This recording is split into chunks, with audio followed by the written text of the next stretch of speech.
ನಮಸ್ಕಾರ. ಅಖಾಡ ಬಿಗ್ ಫೈಟ್ಗೆ ಸ್ವಾಗತ. ನಾನು ಪ್ರಭು. ಬಿಹಾರದ ಚುನಾವಣೆ ಈ ವರ್ಷಾಂತದಲ್ಲಿ ನಡೆಯುತ್ತೆ. ನಮಗೆಲ್ಲರಿಗೂ ಗೊತ್ತೇ ಇದೆ ಬಿಹಾರದ ಕಾವು ಹೇಗೆ ಜೋರಾಗ್ತಾ ಇದೆ ಅಂತೇಳಿ. ಬಿಹಾರದ ಚುನಾವಣೆಗೂ ಕರ್ನಾಟಕದ ಚುನಾವಣೆಗೂ ಒಂದು ರೀತಿ ಸಾಮ್ಯತೆ ಅಂತ ಹೇಳ್ಬೋದು. ಯಾಕಂದರೆ ಜಾತಿ ಲೆಕ್ಕಾಚಾರ ಅನ್ನೋದು ಎರಡೂ ರಾಜ್ಯಗಳಲ್ಲೂ ಕೂಡ ಪ್ರಭಾವವನ್ನು ಬೀರುತ್ತೆ. 2020ರಲ್ಲಿ ನಡೆದಂಥ ವಿಧಾನಸಭಾ ಚುನಾವಣೆ ಫಲಿತಾಂಶವನ್ನು ನೋಡಿದ್ವಿ ನಾವು. ಅದಾದ ಮೇಲೆ ಈ 4-5 ವರ್ಷಗಳಲ್ಲಿ ಸಾಕಷ್ಟು ರೀತಿಯಾದಂತಹ ಬದಲಾವಣೆಗಳು, ಬೆಳವಣಿಗೆಗಳು ಬಿಹಾರ ರಾಜ್ಯದಲ್ಲಿ ಆಗಿದ್ದಾವೆ. ಈಗ ಸದ್ಯಕ್ಕೆ ಆ ಚುನಾವಣಾ ಭರಾಟೆ ನಡೀತಾ ಇದೆ. ಪ್ರಚಾರಗಳನ್ನು ನಾವು ಗಮನಿಸ್ತಾ ಇದ್ದೀವಿ. ಮೋದಿಯವರು ಹೋಗ್ತಾರೆ, ರಾಹುಲ್ ಗಾಂಧಿ ಹೋಗ್ತಾರೆ, ಅಬ್ಬರದ ಭಾಷಣಗಳನ್ನು ಮಾಡ್ತಾರೆ, ತಮ್ಮ ಸರ್ಕಾರದ ಸಾಧನೆಗಳನ್ನು ಹೊಗಳ್ತಾ ಬರ್ತಿದ್ದಾರೆ. ಬಟ್ ಈಗ ಕಳೆದ 20 ವರ್ಷಗಳಿಂದ ಕಿಂಗ್ ಮೇಕರ್ ಆಗ್ತಿರುವಂತಹ ನಿತೀಶ್ ಕುಮಾರ್, ಯಾವುದೇ ಪಕ್ಷ ಬಹುಮತ ಬರಲಿ, ಈ ನಮ್ದು ಅತಂತ್ರ ಆಗಲಿ, ನಾನೇ CM ಆಗೋದು ಅಂತ ಆ ಒಂದು ಕಾನ್ಫಿಡೆಂಟ್ನಲ್ಲಿ ಓಡಾಡ್ತಾ ಇದ್ದಾರೆ.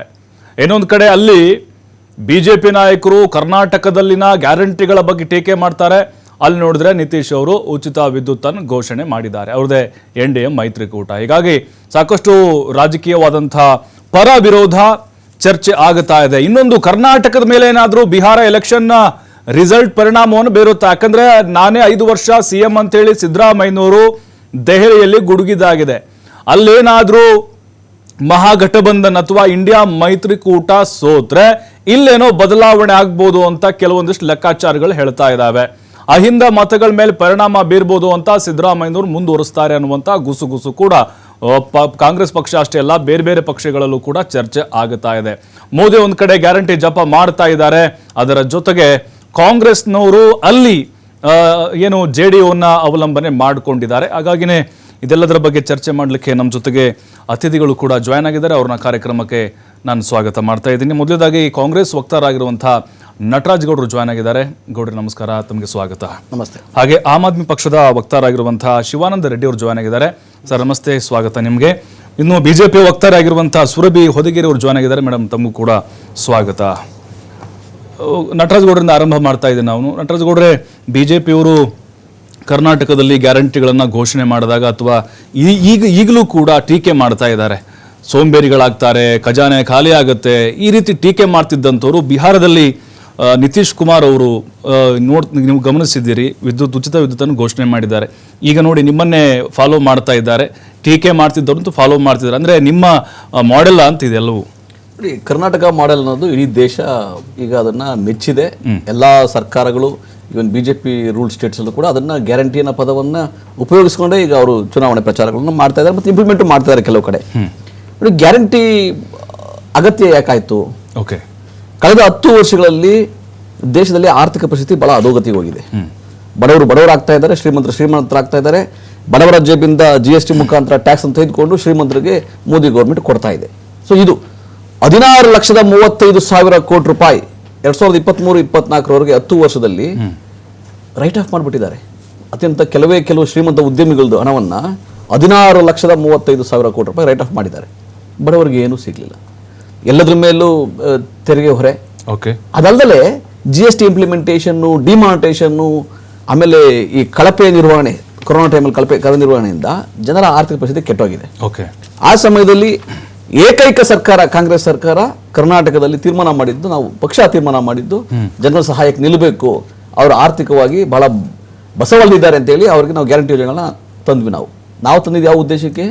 ಜನಗಳು ಕಷ್ಟದಲ್ಲಿದ್ದಾರೆ, ಕೇಂದ್ರ ಸರ್ಕಾರ ಜನಗಳಿಗೆ ಅನ್ಯಾಯ ಮಾಡಿದ ನಂತರ ರೀತಿಯಲ್ಲಿ ನಾವು ತಂದದ್ದು. ಆದ್ರೆ BJP ಏನ್ ಮಾಡ್ತಾ ಇದ್ದಾರೆ? ಈ ಗ್ಯಾರಂಟಿ ಯೋಜನೆಗಳನ್ನ ವ್ಯಂಗ್ಯ ಮಾಡ್ತಿದ್ದವರು ರೇವಡಿ ಕಲ್ಚರ್ ಅಂದ್ರು. ಮಾನ್ಯ ಪ್ರಧಾನಮಂತ್ರಿಗಳು ರೇವಡಿ ಕಲ್ಚರ್ ಇದು ಅಂತಂದ್ರು. BJP ನಾಯಕರುಗಳು ನೀವು ದಿವಾಳಿ ಆಗ್ಬಿಡ್ತದೆ ರಾಜ್ಯ ಸರ್ಕಾರ, ಪಾಕಿಸ್ತಾನ ಆಗ್ಬಿಡುತ್ತೆ, ಶ್ರೀಲಂಕಾ ಆಗ್ಬಿಡುತ್ತೆ ಅಂತ ಗೇಲಿ ಮಾಡ್ತಾ ಇದ್ದವರು ಇವತ್ತು ಅವರೇ ಮೋದಿಯ ಮಾಡೆಲ್ ದೇಶದಲ್ಲಿ ಫೇಲ್ ಆಗಿದೆ ಅಂತ ಒಪ್ಕೊಂಡಿದ್ದಾರೆ. ನಮ್ಮ ಗ್ಯಾರಂಟಿಗಳನ್ನು ನಕಲು ಮಾಡ್ತಿದ್ದಾರೆ. ಯಾಕೆ ನಕಲು ಮಾಡ್ತಾರೆ ಹಾಗಂದ್ರೆ? ಮಹಾರಾಷ್ಟ್ರದಲ್ಲಿ ಲಾಡ್ಲಿ ಬೆಹನಾ ಅಂತ ಮಧ್ಯಪ್ರದೇಶದಲ್ಲಿ, ಮಹಾರಾಷ್ಟ್ರದಲ್ಲಿ ಮಾಡಿದ್ರಲ್ಲ, ಯಾಕೆ ಮಾಡಿದ್ರು? ಅವ್ರಿಗೆ ಅರಿವಾಯ್ತು. ಅವರ 10 ವರ್ಷ ಕೇಂದ್ರ ಸರ್ಕಾರದ 10 ವರ್ಷದ ದುರಾಡಳಿತದಿಂದ ಜನ ಕಷ್ಟದಲ್ಲಿದ್ದಾರೆ ಅಂತ ಅವ್ರಿಗೂ ಇವಾಗ ಅರಿವಾಯ್ತು. ಹಂಗಾಗಿ ನಮ್ಮ ಗ್ಯಾರಂಟಿ ಯೋಜನೆಗಳನ್ನು ನಕಲು ಮಾಡ್ತಾ ಇದ್ದಾರೆ. ಕರ್ನಾಟಕ ಮಾದರಿ ಇಡೀ ದೇಶಕ್ಕೆ ಒಂದು ಮಾದರಿಯಾಗಿದೆ. ಆಮೇಲೆ ಅದನ್ನ ಅವರು ಚುನಾವಣಾ ಅಸ್ತ್ರವಾಗಿ ಇದನ್ನು ಉಪಯೋಗಿಸ್ತಾ ಇದ್ದಾರೆ.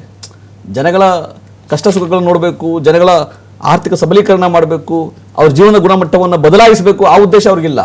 ಅದು ಕಾಂಗ್ರೆಸ್ಗೆ ಮಾತ್ರ ಆ ಉದ್ದೇಶ ಇರೋದು. BJPಗೆ ಚುನಾವಣೆ ಸಮಯದಲ್ಲಿ ಈಗ ಮಹಾರಾಷ್ಟ್ರದಲ್ಲೂ ಅವರೇ ಸರ್ಕಾರ, ಮಧ್ಯಪ್ರದೇಶದಲ್ಲಿ ಅವರೇ, ರಾಜಸ್ಥಾನದಲ್ಲೂ ಅವರೇ, ದೆಹಲಿನಲ್ಲೂ ಅವರೇ, ಈಗ ಬಿಹಾರಲ್ಲೂ ಅವ್ರದ್ದೇ ಅಲಯನ್ಸ್. ಸೊ ಇದೇ ತರ ಎಲ್ಲಾ ರಾಜ್ಯದಲ್ಲೂ ಅವ್ರು ಕಾಪಿ ಮಾಡೋದಾದ್ರೆ ಕೇಂದ್ರ ಸರ್ಕಾರನೇ ಘೋಷಣೆ ಮಾಡ್ಬಿಡ್ಲಿ ಈ ರೀತಿಯಾಗಿ ಮಹಿಳೆಯರಿಗೆ, ಓಕೆ, ಎಲ್ಲಾ BPL ಕಾರ್ಡ್ ಹೋಲ್ಡರ್ ಮಹಿಳೆಯರಿಗೆ 2,000 ಕೋಟಿ ರೂಪಾಯಿ ಗೃಹಲಕ್ಷ್ಮಿ ಅಂತಾನೆ ಹೆಸರು, ಇದನ್ನೇ ಇಡ್ಲಿ, ತೊಂದರೆ ಇಲ್ಲ, ಕಾಪಿ ಮಾಡ್ಲಿ.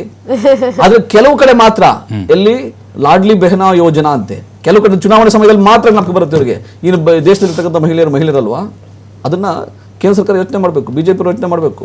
ಬರೀ ಚುನಾವಣೆಗೋಸ್ಕರ ಮಾತ್ರ ಈ ರೀತಿ ಗಿಮಿಕ್ ಮಾಡೋದಿದೆಯಲ್ಲ, ಅದು ಪ್ರಯೋಜನ ಬರೋಲ್ಲ. ಜನ ಗೊತ್ತಾಗ್ಬಿಡ್ತದೆ, ಇವರು ಡೋಂಗಿಗಳು, ಇವರು ನಿಯತ್ತಿಲ್ಲ ಇವರಿಗೆ, ಇವರು ಅಭಿವೃದ್ಧಿಗೋಸ್ಕರ ಮಾಡ್ತಿಲ್ಲ, ಜನತೆ ಒಳಿತಿಗಾಗಿ ಮಾಡ್ತಿಲ್ಲ, ಚುನಾವಣೆಗಾಗಿ ಮಾಡ್ತಿದ್ದಾರೆ ಅಂತ ಬಹಿರಂಗ ಆಗುತ್ತೆ, ಎಕ್ಸ್ಪೋಸ್ ಆಗ್ತದೆ. ಮೇಡಮ್, ಈಗ ನಿಮ್ಮ ಪಕ್ಷದ ನಾಯಕರು ಮೋದಿ ಅವರು ಹಿಡ್ಕೊಂಡು ಎಲ್ಲರೂ ಕೂಡ ಟೀಕೆ ಮಾಡ್ತಾ ಇದ್ರು, ದಿವಾಳಿ ಆಗ್ಬಿಡುತ್ತೆ, ಅಧಪತನ ಆಗ್ಬಿಡುತ್ತೆ ಅಂತ ಹೇಳಿ. ಈಗ ಮಹಾರಾಷ್ಟ್ರ, ದೆಹಲಿ, ಈಗ ನೋಡಿದ್ರೆ ಬಿಹಾರದಲ್ಲಿ ನೈತಿಕತೆ ಪ್ರಶ್ನೆ ಬರಲ್ವಾ ಅಂತ ಹೇಳಿ ಪ್ರಶ್ನೆ ಮಾಡ್ಲಿಕ್ಕೆ. ನೀವು ಯಾವ ತರ ಪ್ರಶ್ನೆ ಫ್ರೇಮ್ ಮಾಡಿದ್ರಿ ಕಾಂಗ್ರೆಸ್ ಅವರಿಗೆ ಅಂದ್ರೆ, ಕಾಂಗ್ರೆಸ್ ಇಲ್ಲಿ ಬಂದು ಕರ್ನಾಟಕದಲ್ಲಿ ಗ್ಯಾರಂಟಿ ಅಂತ ಹೇಳಕ್ಕಿಂತ ಮುಂಚೆ ಯಾವ್ದು ವೆಲ್ಫೇರ್ ಮೆಷರ್ಸ್ ಮಾಡೇ ಇಲ್ಲ ದೇಶಾದ್ಯಂತ ಅಂತ. ಅಂದ್ರೆ ಏನು ಒಂದು ಉಚಿತವಾದಂತಹ ಎಲೆಕ್ಟ್ರಿಸಿಟಿ ಇರ್ಬೋದು ಅಥವಾ ಒಂದು ಡೈರೆಕ್ಟ್ ಬೆನಿಫಿಟ್ ಟ್ರಾನ್ಸ್ಫರ್, ಕಾಂಗ್ರೆಸ್ ಕರ್ನಾಟಕದಲ್ಲಿ ಮಾತ್ರ ಅದು ಸೃಷ್ಟಿಯಾಗಿದ್ದು, ದೇಶಾದ್ಯಂತ ಬೇರೆ ಆಗೇ ಇಲ್ಲ ಅಂತ ಕಾಂಗ್ರೆಸ್ ಅವರಿಗೆ ಜ್ಞಾಪಕ ಇರುತ್ತೆ. ಅವರೇ ಈ 60 years ಇಂದ ದೇಶಾದ್ಯಂತ ಇರೋದ್ರಿಂದ ಗರೀಬಿ ಹಟಾವ್ ಪ್ರೋಗ್ರಾಮ್ಸ್ಗಳು ಶುರು ಮಾಡಿದ್ದು, ನರೇಗಾ ಪ್ರೋಗ್ರಾಮ್ ಶುರು ಮಾಡಿದ್ದು, ರೈಟ್ಸ್ ಬೇಸ್ಡ್ ವೆಲ್ಫೇರಿಸಂ ಶುರು ಮಾಡಿದ್ದು ಅವ್ರ ಸರ್ಕಾರನೇನೆ. ಸೊ ದಯವಿಟ್ಟು ನೀವು ಇದು ಕರ್ನಾಟಕ ಸರ್ಕಾರದ ಒಂದು ಹೊಸ ಒಂದು ಇನೋವೇಷನ್ ಅಂತ ಹೇಳೋದು ಬೇಡ. ಏನು ಗ್ಯಾರಂಟಿ ಯಾಕೆ ಡಿಫ್ರೆಂಟ್ ವೆಲ್ಫೇರ್ ಮೆಷರ್ಸ್ಗಿಂತ ಅಂದ್ರೆ ಅದನ್ನ ಪ್ಯಾಕೇಜ್ ಮಾಡಿರೋದು ಡಿಫ್ರೆಂಟ್.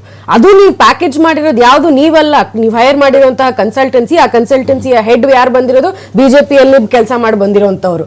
ಹಾಗಾಗಿ ಇದು ಪ್ಯಾಕೇಜಿಂಗ್ ಇದೆಯಲ್ಲ, ಇದು ಕಲ್ತಿರೋದು ಹೊಸದಿರ್ಬೋದು, ಅದನ್ನ ಅದು ಎಲೆಕ್ಷನ್ಸ್ ಇವಾಲ್ವ್ ಆಗ್ತಾ ಇದೆ, ಹಾಗಾಗಿ ಆ ಪದ ಇಲ್ಲಿ ಉಪಯೋಗಕರವಾಗ್ತಾ ಇದೆ. ನಿಮ್ ಪಕ್ಕದಲ್ಲೇ ಆಪ್ ಅವ್ರು ಕೂತಿದ್ದಾರೆ, ನೀವು ಹೇಳಕ್ಕಿಂತ ಮುಂಚೆನೆ ಅವರು free electricity across all house holds ಬಹಳ ವರ್ಷಗಳಿಂದ ಹೇಳಿದ್ರು ಡೆಲ್ಲಿನಲ್ಲಿ.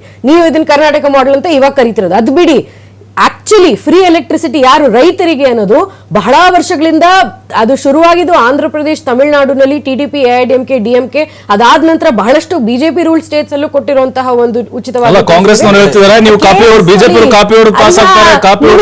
ಇಷ್ಟೊಂದು ಹೊಸ ಥಾಟ್ ಎಲ್ಲ ಇದ್ದಿದ್ರೆ ನೀವು ಗರೀಬಿ ಹಟಾವ್ ಅಂತ ಹೇಳ್ಕೊಂಡು ನಾವು ಇವಾಗ ನಮ್ಮ ಸರ್ಕಾರ, ಪ್ರಧಾನಮಂತ್ರಿ ಮೋದಿ ಅವರ ಸರ್ಕಾರ 30 ಕೋಟಿ ಜನನ ಎಕ್ಸ್ಟ್ರೀಮ್ ಪಾವರ್ಟಿಯಿಂದ ಮೇಲ್ ತಂದಿರುವಂತದ್ದು. ಇದು ಈ ಸರ್ಕಾರ ಮಾಡಿರುವಂತಹ ಕೆಲಸ. ಸೊ ದಯವಿಟ್ಟು ವೆಲ್ಫೇರಿಸಮ್ ಅನ್ನ ನೀವು ತಗೊಂಡು ಹೊಸ ಇನೋವೇಷನ್ ಅಂತ ಹೇಳೋದು ನೆಸೆಸಿಟಿ ಇಲ್ಲ. ಎರಡನೇದು, ಬಿಜೆಪಿ ಸ್ಟ್ಯಾಂಡ್ ವೆರಿ ಕ್ಲಿಯರ್ ಆಗಿ ಇರೋಂಥದ್ದು, ಇದರಲ್ಲಿ ಯಾವುದೇ ಆದಂತಹ ಕನ್ಫ್ಯೂಷನ್ ಇಲ್ಲ. ಏನನ್ನ ರೇವಡಿ ಕಲ್ಚರ್ ಕರಿತೀವಿ, ಏನನ್ನ ವೆಲ್ಫೇರಿಸಮ್ ಅಂತ ಕರಿತೀವಿ ಅನ್ನೋದು ನಾವು ಈ ಒಂದು ಪ್ರಪೋಸಲ್ ಅನ್ನು ಹಾಕಿದೀವಿ. ಎಲೆಕ್ಷನ್ ಕಮಿಷನ್ ಮುಂದೆ ಹೋಗಿ ಅದಕ್ಕೆ ಒಂದು ಲಿಮಿಟ್ ಇರಬೇಕು ಅಂತ. ಇವಾಗ ನಾವು ಡಿಸ್ಕಸ್ ಮಾಡ್ತಿರುವಂತಹ ಬಿಹಾರ್ ಚುನಾವಣೆನಲ್ಲೂ ಆ ಯೂನಿಟ್ಸ್ ಒಂದು ಸ್ಪೆಸಿಫಿಕೇಶನ್ ಇದೆ. ಇಲ್ಲಿ ಯಾರನ್ನು ಕರ್ನಾಟಕದಲ್ಲಿ ಗ್ಯಾರಂಟಿ ವಿರುದ್ಧ ಬಿಜೆಪಿ ಅಂತ ಹೇಳಿಲ್ಲ. ದಯವಿಟ್ಟು ಈ ಮಿಸ್ಇನ್ಫಾರ್ಮೇಶನ್ ಮಾಡಿ. ನೀವು ಕೊಟ್ಟಿರುವಂತಹ ಗ್ಯಾರಂಟಿ, ಅದು ನಾನು ಅಫಿಷಿಯಲ್ ಸ್ಪೋಕ್ಸ್ ಪರ್ಸನ್ ಆಗಿ ಹೇಳ್ತಾ ಇದ್ದೀನಿ, ನಾವು ಗ್ಯಾರಂಟಿ ವಿರುದ್ಧ ಅಲ್ಲ. ನಾವು ಇರುವಂತದ್ದು ನೀವು ಮಾಡ್ತೀವಿ. ಯಾರು ಹೇಳ್ತಿರೋದು ಗ್ಯಾರಂಟಿಯಿಂದ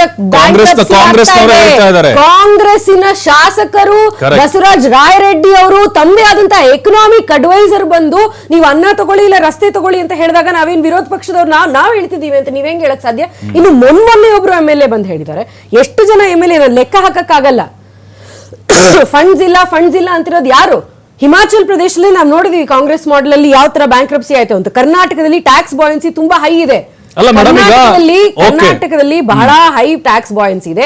ಸೊ ಈ ಪ್ರಶ್ನೆ ಬಂದಾಗ ದಿವಾಳಿ ಆಗ್ತಾ ಇದೆ ಸರ್ಕಾರ, ದುಡ್ಡಿಲ್ಲ ನಮ್ಮ ಹತ್ರ. ಸ್ವತಃ DK ಶಿವಕುಮಾರ್ ಇರ್ಬೋದು, ಮುಖ್ಯಮಂತ್ರಿಗಳೇ ಇರ್ಬೋದು, ಬಹಳಷ್ಟು ಬಾರಿ ಪರಮೇಶ್ವರ್ ಅವರು ಇರ್ಬೋದು, ದುಡ್ಡಿಲ್ಲ ಅಂತ ಹೇಳಿದಾಗ ನೀವು ಬರೀ 25% ಗ್ಯಾರಂಟಿಗೆ ಹೋಗ್ತಾ ಇದೆ, ನಮ್ಗೆ ಅದರಿಂದ ಏನು ರೆವೆನ್ಯೂ ಡೆಫಿಸಿಟ್ ಆಗ್ತಿಲ್ಲ ಅಂದ್ರೆ ಎಲ್ಲಿ ಹೋಗ್ತಾ ಇದೆ ದುಡ್ಡು?